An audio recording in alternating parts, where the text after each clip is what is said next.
Salut à tous, de retour sur le chantier, j'espère que vous allez bien. Et bah écoutez, cette semaine comme convenu, on finit le coffrage du placo et ensuite on entamera un tout autre chantier. C'est parti!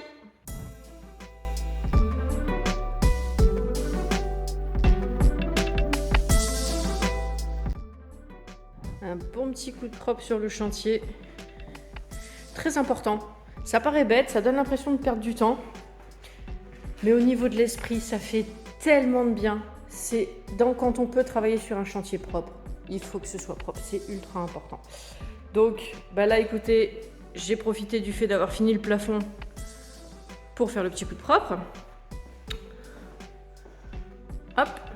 Et donc maintenant je vais m'occuper d'ici, puisque bah, alors, je sais pas si on va voir comme ça, mais hop, c'est moche.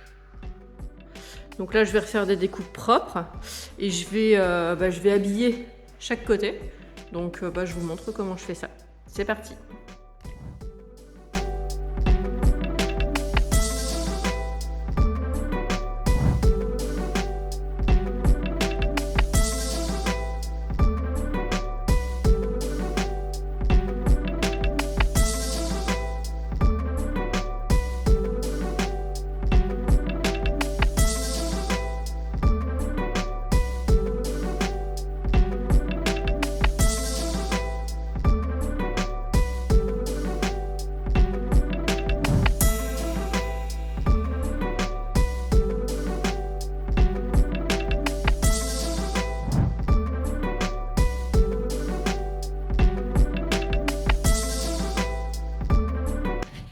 Alors là, je suis malheureusement partie pour retirer la première plaque, parce qu'en fait, je me suis rendu compte que dans l'ensemble, c'était plutôt droit. Et là-bas, j'avais le sentiment que le placo, il plongeait un peu. Donc je suis allée vérifier. Et en fait, vous voyez, de toute façon, on le voit.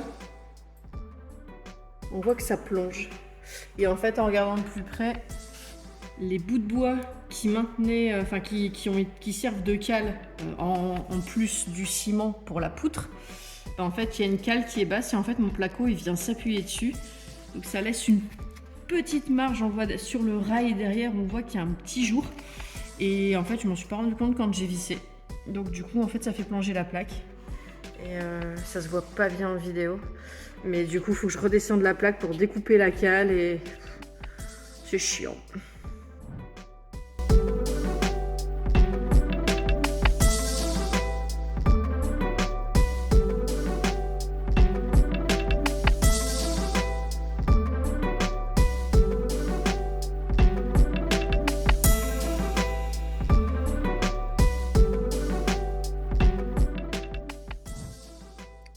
La lisse basse est posée.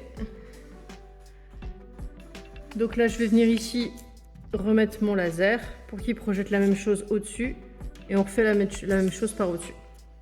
Alors là, vous voyez, j'ai placé le laser. Du coup, j'ai placé la lisse haute. J'ai mis des bouts de fourrure. Donc ce qui sera mis en définitif pour la maintenir le temps que je visse. Sauf qu'en fait, quand je veux visser avec le placo, ça va pas. Donc en fait, j'aurais dû mettre celle d'en haut d'abord. Ça paraît probablement logique maintenant que j'ai fait l'erreur. Mais bon, du coup, je vais pas défaire celle d'en bas, ce serait dommage. Donc du coup, je vais couper le placo à ras, puisque de toute façon, c'est ce qu'il faudra faire par la suite pour avoir un meilleur angle pour pouvoir accéder. J'espère que ça va le faire. Donc en fait, pour couper le placo, il existe des scies à placo. Alors je sais pas combien ça coûte, mais bon, voilà. Là, ce que j'ai fait, c'est que j'ai acheté une scie à bois à 3 €. On scie jamais de placo avec une scie à bois parce que après, pour scier le bois, ça marche plus. Mais celle-là, je l'ai payée pour rien et du coup, j'ai décidé de la sacrifier pour le placo pour que ça coûte pas trop cher.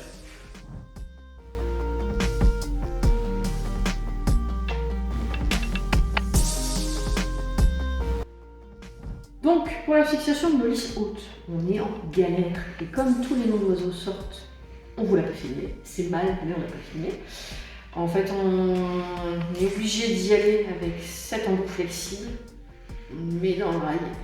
Et j'y vais du mieux que je peux, mais c'est la misère. Mais ça fonctionne.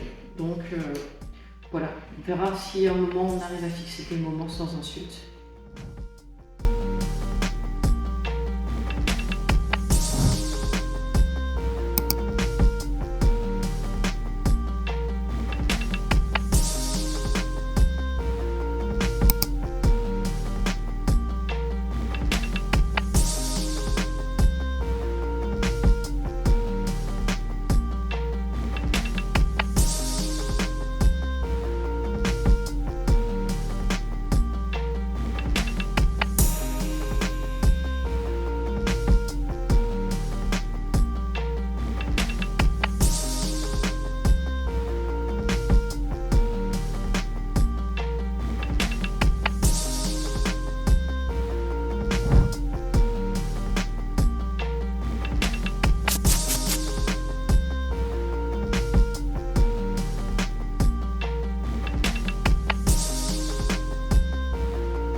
Alors petit point de chantier, puisque comme vous avez vu, on a refait effectivement la toiture. Alors on devait la refaire, pas la refaire, j'avais réparé pour temporiser pour qu'on puisse la faire nous-mêmes cet été.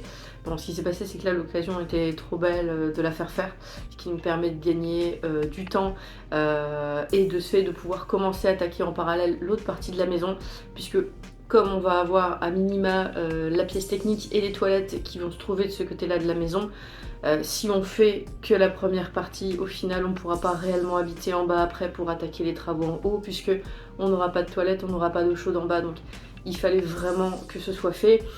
On aurait pu le faire cet été, mais c'est vrai que ça aurait été une grosse perte de temps, je pense. Donc moi ça me rassure plus de pouvoir tout faire en parallèle, donc là ça va être le cas. Donc là, dans 15 jours, on vous montrera, écoutez, le début, on va dire le vrai début des travaux de l'autre côté. Bon, en sachant que il reste quand même encore énormément de briques, donc du coup il faut tout débarrasser, il reste un mur à casser, enfin bref, il reste encore plein de choses avant de pouvoir rentrer dans le vrai vif du sujet, mais on va y venir de toute façon petit à petit. En ce qui concerne le budget, effectivement pour la toiture c'était compliqué, mais on va voir comment ça va aller. Il y a des chantiers qui sont beaucoup plus gros que le nôtre, mais nous ça reste quand même déjà un beau chantier, et on sait qu'on est obligé de s'adapter, il y a des imprévus, c'est comme ça arrive, et donc il faut... on est obligé de s'adapter. Donc là on a fait ce choix là, je pense que c'était un bon choix et qu'on ne le regrettera pas. En tout cas, encore une fois, écoutez, on espère que cette vidéo vous aura plu. Et puis, écoutez, on se voit dans 15 jours pour la suite. On va devoir sortir les muscles parce que ça va être costaud quand même. En attendant, passez un bon dimanche et à dans 15 jours. Bye!